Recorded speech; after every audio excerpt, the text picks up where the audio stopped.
umat Tuhan Yesus Kristus atau gereja Tuhan yang bisa mendengarkan firman Tuhan saat ini, yang sangat dikasihi oleh Tuhan Yesus Kristus. Salam di dalam nama Tuhan Yesus, nama di atas segala nama. Kita bertemu lagi di udara melalui YouTube, dan kita telah berbicara sebelumnya ini tentang pola atau gambaran atau contoh atau blueprint. Salah satu kita pelajaran sebelumnya yaitu tentang kemah suci atau bait Allah, tentang ruang maha suci, di mana imam besar dulu masuk setahun sekali, tapi Tuhan Yesus telah masuk satu kali untuk selama-lamanya, bukan buatan manusia, tetapi di hadirat Allah Bapa. Kita telah pelajari juga Tuhan memberi contoh-contoh atau gambaran bagaimana perjalanan orang Israel dari Mesir sampai di tanah perjanjian. Begitulah sebenarnya kehidupan saudara dan saya selama masih di dunia ini, supaya kita jangan berbuat dosa yang sama. Itu sebabnya ada contoh-contoh atau bayangan atau gambaran atau blueprint, supaya saudara dan saya ini bisa mengerti akan rencana Tuhan yang luar biasa, yang indah, yang disediakan bagi kita yang percaya. Nah, sekarang kita akan baca dari Kolose pasal yang kedua. Salah satu juga tentang gambaran atau bayangan. Dari Kolose pasal 2 ayat 16 dan 17. Karena itu janganlah kamu biarkan orang menghukum kamu mengenai makanan dan minuman, atau mengenai hari raya, bulan baru, ataupun hari Sabat. Semuanya ini hanyalah bayangan dari apa yang harus datang, sedang wujudnya ialah Kristus. Jadi perayaan-perayaan orang Israel dulu ada mengenai hari raya. Ada 7 hari raya, bulan baru atau hari Sabat, hari ke-7. Kita berhenti. Hari raya juga ini dibilang Sabat yang besar, ada 7 hari raya dalam 1 tahun. Itu semua cuma bayangan dan wujudnya adalah Kristus. Atau gambaran. Seperti sekarang orang sering senang tentang Facebook. Facebook itu cuma foto-foto. Tapi yang aslinya itu saudara belum ketemu. Jadi mungkin saudara lihat di bayangan atau di foto orangnya cantik atau ganteng, tapi mungkin banyak makeup, nanti ketemu aslinya, wah jadi lain. Nah, tapi kalau kita lihat yang bayangan atau contoh atau pola blueprint ini cuma bayangan, yang wujudnya adalah luar biasa, karena wujudnya adalah Kristus. Nah, sebelum kita teruskan ini, saudara, saya minta nanti saudara catat ini pasal-pasal supaya saudara baca sendiri. Yang ini saya nggak bisa terangkan semua, jadi garis besarnya.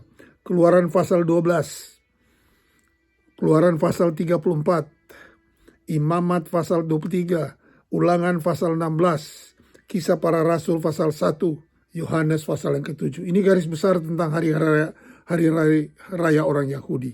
Sekali lagi, Keluaran pasal 12 dan 34, Imamat pasal 23, Ulangan pasal 16, Kisah para Rasul pasal 1, Yohanes pasal 7. Nah, kita bicarakan sekarang tentang Kolose pasal 2. Jadi ini perayaan, ada 7 hari raya, itu cuma gambaran, semuanya adalah Kristus. Substance-nya atau wujudnya. Kita baca bahasa Inggrisnya. So let no one judge you in food or in drink, or regarding a festival, perayaan, or a new moon, bulan baru, atau Sabat, which are shadow, hanya bayangan of things to come, jadi akan datang. But the substance, wujud, is of Christ. Jadi semua itu lambang adalah Kristus. Nah, kita akan pelajari ini supaya saudara tahu bahwa semua ini orang Israel. Jadi waktu Musa, saya akan ceritakan aja. Waktu Musa itu dia naik ke gunung di Sinai, dia dapat 2 loh batu, dan waktu dia turun 40 hari dia puasa di sana. Waktu dia turun, orang Israel udah menyembah anak lembu emas, dan dia marah. 2 loh batu dipecahin, lembu emas itu dihancurkan sampai debu, terus dicampur air dan minum dan lain-lain.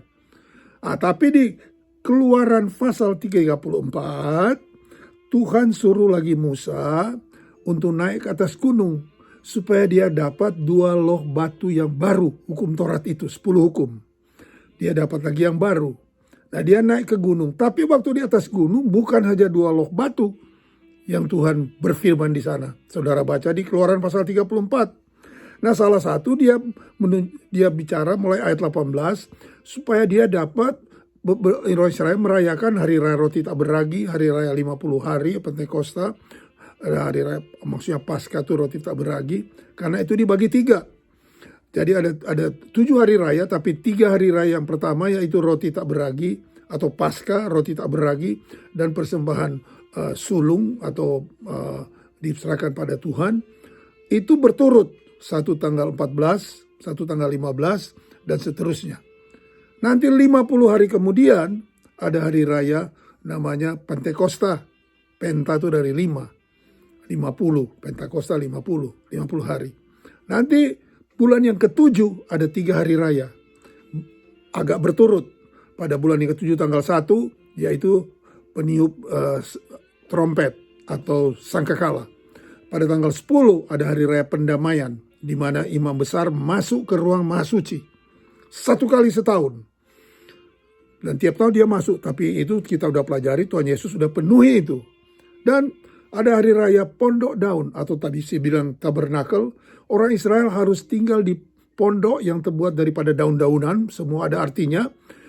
Dan mereka harus tinggal di sana 7 hari. Jadi merayakan 7 hari pondok daun. Sampai sekarang orang Israel masih rayakan. Tapi itu cuma gambaran. Wujudnya adalah Kristus. Jadi waktu dia di atas gunung, pasal 34, Tuhan perintahkan ayat 23. 3 kali setahun segala orangmu laki-laki harus menghadap ke hadirat Tuhan Allahmu Allah Israel. Ayat 24 dikatakan, sebab aku menghalau bangsa-bangsa dari depanmu dan meluaskan daerahmu, tiada seorang pun akan mengiringi negerimu apabila engkau pergi menghadap hadirat Tuhan 3 kali setahun. Ingat, ini gambaran. 3 kali setahun mereka harus menghadap Tuhan. Yaitu tadi hari raya Paskah roti tak beragi, hari raya Pentakosta, dan hari raya dibilang tabernakel yang ada 3 hari raya itu. Jadi 3 kali setahun mereka harus menghadap. Jadi waktu Musa dapat perintah-perintah ini di atas gunung, dia bawa 2 lok batu yang baru itu atau hukum Taurat itu di ayat 29 dari pasal 34 Keluaran.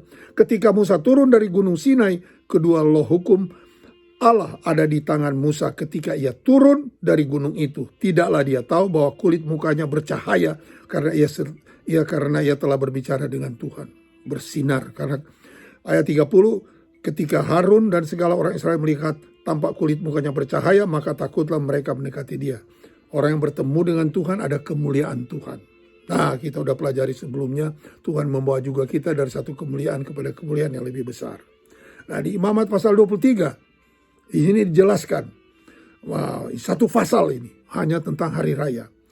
Nah, jadi hari raya yang ditetapkan Tuhan, ayat 2, kamu maklumlah sebagai pertemuan kudus, waktu perayaan, dan kutetapkan adalah yang berikut. Semua ini perayaan. Wah, ada perayaan, macam ada pesta, sukacita. Nah, baru ada, terus diterangkan di sini. Nah, saya untuk memperpendek, saya akan cerita aja. Jadi pada bulan yang pertama, pada tanggal 14 bulan itu ada raya Paskah. Ini udah terjadi waktu orang Israel di Mesir. Dari Keluaran pasal yang ke-12, mereka udah rayakan itu. Waktu hari raya Paskah ini, mereka potong domba, taruh darahnya di pintu, di tiang pintu, maka malaikat maut tidak datang. Maut itu mengenai. Jadi mereka udah rayakan. Nah, pada tanggal 14 bulan yang pertama, baru tanggal 15 ada hari raya roti tak beragi dan persembahan ujukan dan lain-lain. Nah, kita baca sekarang dari kitab Yohanes. Kita bicara soal Paskah. Nah, mereka harus membeli domba Paskah. Yohanes pasal 1 ayat 29. Yohanes Pembaptis bilang, pada keesokan harinya Yohanes melihat Yesus datang kepadanya. Ia berkata, inilah anak domba Allah yang menghapus dosa dunia. Ini domba Allah. Domba Allah ini kalau di 1 Korintus pasal 5, buanglah ragi yang lama supaya kamu menjadi adonan yang baru, sebab kamu memang tidak beragi, sebab anak domba Paskah kita juga telah disembelih, yaitu Kristus. Siapa ada domba Paskah kita? Tuhan Yesus telah mati dan untuk saudara dan saya di atas kayu salib. Itu perayaan pertama. Nah, sekarang kita lihat kenapa Tuhan Yesus harus mati pada hari raya Paskah? Karena dia itu domba Paskah. Jadi kalau kita baca dari Lukas pasal 22, dia makan Paskah malam terpaskah terakhir. Besoknya dia malamnya dia habis macam Paskah, dia ditangkap di Taman Getsemani. Seterusnya di hadapan Pilatus. Waktu di hadapan Pilatus, saudara lihat mungkin filmnya atau apa, Pilatus tanya nih, ya tuh, ini hari raya Paskah, siapa yang aku mau lepaskan? Kalau kita bisa baca dari Yohanes pasal yang ke-18, kata Pilatus, apakah kebenaran itu? Ayat 38, kita lompat aja, ayat 39. Tetapi pada kamu ada kebiasaan bahwa pada Paskah aku membebaskan seorang bagimu. Maukah kamu supaya aku membebaskan raja orang Yahudi bagimu? Mereka berteriak pula ayat 40. Jangan dia, melainkan Barabas. Jadi mereka pilih Barabas. Tuhan Yesus habis itu disalibkan. Jadi dia mati pas perayaan Paskah. Setiap kitab Injil, Matius, Markus, Lukas, Yohanes menjelaskan ini. Kalau saudara lebih jelas, saudara baca dari mulai Lukas pasal 22 sampai Lukas pasal 24. Dia mati pada hari raya Paskah. Dan kita lompat sekarang. Kita lihat pada Kisah Rasul-Rasul pasal 1. Jadi Tuhan Yesus mati, hari ketiga dia bangkit dari orang mati. Sesudah dia bangkit, dia tidak langsung naik ke surga. Ayat yang ketiga, Kisah Para Rasul 1. Kepada mereka yang menunjukkan dirinya setelah penderitaannya selesai. Dan dengan banyak tanda ia membuktikan bahwa ia hidup. Sebab selama 40 hari ia berulang-ulang menampakkan diri dan berbicara kepada mereka tentang kerajaan Allah. 40 hari sesudah Tuhan Yesus bangkit, dia menyatakan berulang-ulang. 40 hari sesudah dia bangkit. Nah, Tuhan Yesus mati pada hari raya Paskah. Karena dia itu domba Paskah. Puji Tuhan, kita nggak usah potong domba. Sekarang kita ada domba Paskah kita, yaitu Tuhan Yesus. Wujudnya ialah Kristus. Nah, terus Tuhan Yesus larang mereka. Kita tahu Tuhan Yesus larang murid-muridnya ini. Jangan pergi kemana-mana. Waktu disalib dia naik ke surga, dia bilang jangan pergi kemana-mana. Tunggu di Yerusalem. Tunggu akan janji Bapa, yaitu tentang Roh Kudus. Berbicara tentang Roh Kudus. Dan di ayat 14, murid-muridnya naik ke ruang atas. Mereka semua bertekun, dari Kisah Para Rasul 1, dengan sehati dan doa bersama-sama dengan beberapa perempuan serta Maria ibu Yesus dengan saudara-saudara Yesus. Ayat 15, pada hari itu berdirilah Petrus di tengah-tengah saudara-saudara yang sedang berkumpul, kira-kira 120 orang banyaknya. Lalu berkata, 120 orang berdoa. Kita kalau baca di kitab Korintus pasal yang ke-15, ada 500 orang waktu menyaksikan Tuhan Yesus naik ke surga. Dan dia perintah supaya tinggal di Yerusalem. Tapi yang 380 pergi kemana? Gak tahu. Cuma 120 yang taat. Mereka taat, mereka berdoa. Jadi, sudah itu Kisah Rasul-Rasul pasal yang kedua. Ketika tiba hari Pentakosta, hari yang ke-50 sesudah hari Paskah, semua orang percaya berkumpul di satu tempat. Tiba-tiba turunan dari langit suatu bunyi tiupan angin keras memenuhi ruangan di mana mereka duduk. Roh Kudus itu turun. Dibaptis Roh Kudus. Jadi bagi saudara udah terima Tuhan Yesus, udah dibaptis air, saudara udah merayakan satu kali menghadap Tuhan. Kalau saudara dipenuhi Roh Kudus, saudara menghadap Tuhan 2 kali. Nah, tapi Tuhan suruh 3 kali kita akan menghadap Tuhan. Jadi bukan kebetulan, bukan karena Roh Kudus turun, terus jadi ada Pentakosta. Penta itu artinya 5, Pentakosta 50. Hari yang ke-50, saudara baca di Keluaran pasal yang Imamat pasal yang ke-23 ayat 16. Sampai pada hari sesudah Sabat yang ke-7, kamu harus hitung 50 hari. Jadi Penta 50, Bas. 50 hari Roh Kudus, tidak kebetulan Roh Kudus turun hari Pentakosta. Waktu itu banyak orang-orang Israel yang di luar Israel, mereka mungkin dari Greek, dari Itali, dari mana, kumpul semua di Yerusalem. Karena mereka mau merayakan Pentakosta, itu perintah Tuhan. Roh Kudus bukan kebetulan turun. manifestasi pembaptisan Roh Kudus yang kita bilang. Dan ya, mereka penuh Roh Kudus. Wah, Petrus yang tadinya 50 hari yang lalu menyangkal Tuhan, sekarang bisa khotbah dan 3.000 orang bertobat. Karena ada kuasa Roh Tuhan. Dan saudara tahu, waktu saya dulu pernah dengar orang khotbah, 10 hari mereka berdoa di ruangan atas. Saya cari di Alkitab gak ada 10 hari. Rupanya hari ke-50 Roh Kudus turun, dipotong 40 hari Tuhan Yesus menampakkan diri, dan dia naik ke surga hari yang ke-40. Jadi ada 10 hari. Jadi tahunya dari situ. Tidak ada dibilang 10 hari mereka berdoa di ruang atas. 10 hari mereka berdoa dan Roh Kudus itu turun. Jadi mereka merayakan lagi. Tapi masih ada 1 hari raya lagi. Jadi yang 3 hari raya pertama digabung bulan pertama, baru 50 hari kemudian Pantekosta, baru bulan yang ke-7 itu ada 3 hari raya lagi. Yaitu pertama, tanggal 1 tuh hari raya meniup trompet atau sangkakala. Atau sering bahasa Indonesia lama dibilang serunai.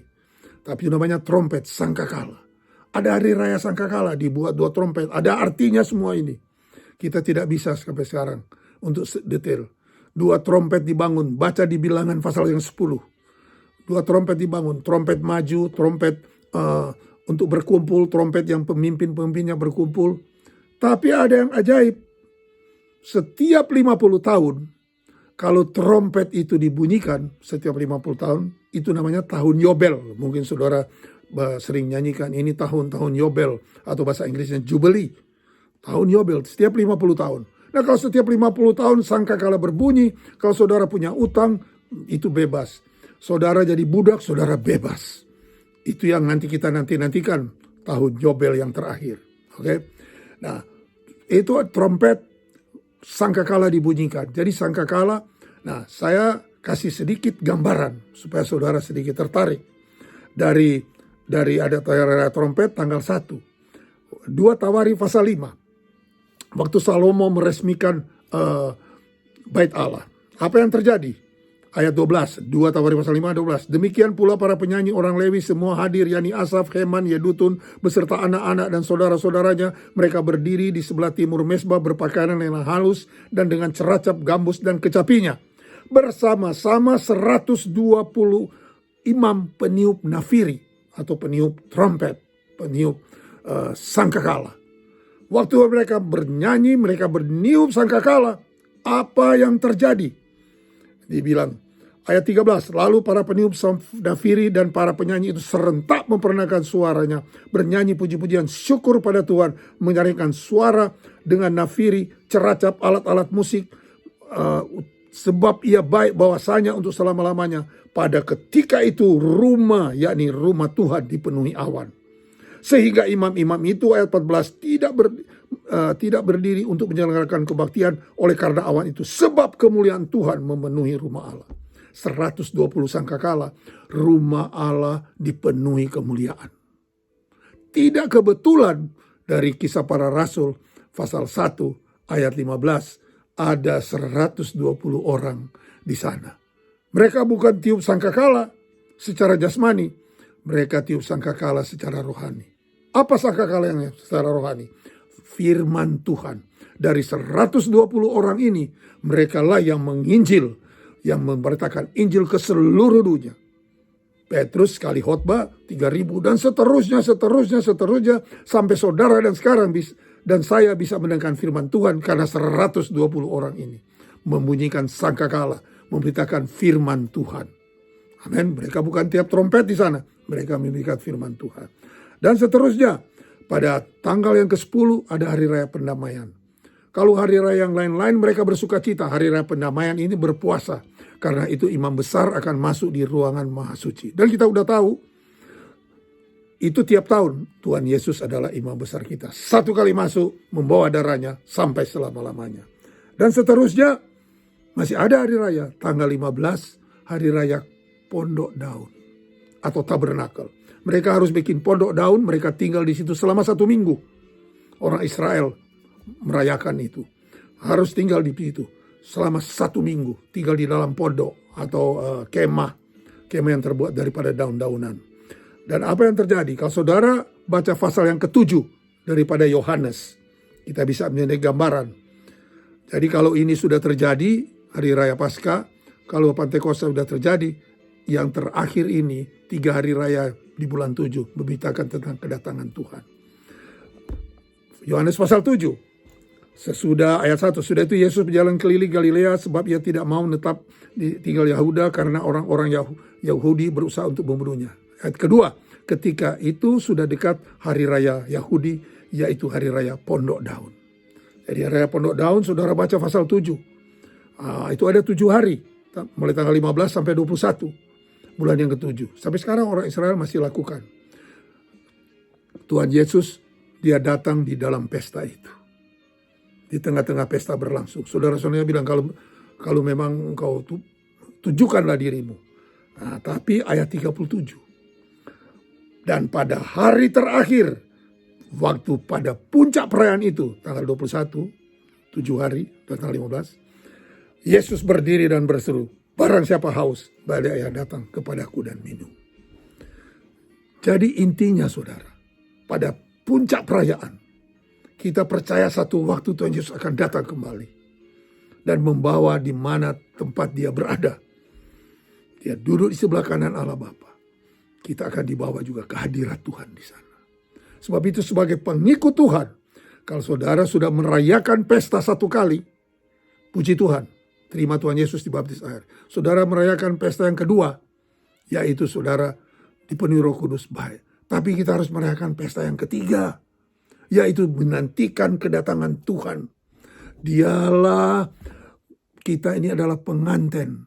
Dia adalah pengantin wanita, perempuan. Dia adalah pengantin laki-laki. Dan dia lagi menunggu. Wahyu 19 dia bilang, dia akan, pengantinnya telah menyiapkan diri. Sebab itu kita harus siapkan hidup kita. Karena kita punya pengharapan yang besar. Yaitu satu waktu Tuhan Yesus datang untuk memenuhi, membawa umat Tuhan, gereja Tuhan, saudara dan saya. Jadi kita harus rayakan 3 kali. Rasul Paulus juga naik ke surga, bukan surga keempat, surga ketiga. Baca 2 Korintus pasal yang ke-12. 2 Korintus pasal 12, ayat yang kedua. Dia diangkat sampai surga yang ketiga. Jadi jangan surga yang ke-7, itu orang itu saudara. Orang Hindu. Kita surga ketiga. Artinya 3 kali kita menghadap Tuhan. Puji nama Tuhan Yesus. Mari kita merayakan asli, yaitu Kristus dalam hidup kita. Satu, kita dalam merayakan Paskah. Bersatu dengan dia. Kedua, percaya akan Tuhan, terima dia. Pentakosta, dipenuhi dengan roh Tuhan. Ketika satu waktu dia akan datang, kita siapkan hidup kita. Menjadi pengantinnya yang tiada bercacat. Tuhan memberkati, selamat melayani Tuhan. Dengan segenap tenaga, segenap kekuatan, dan segenap jiwa. Dalam nama Tuhan Yesus.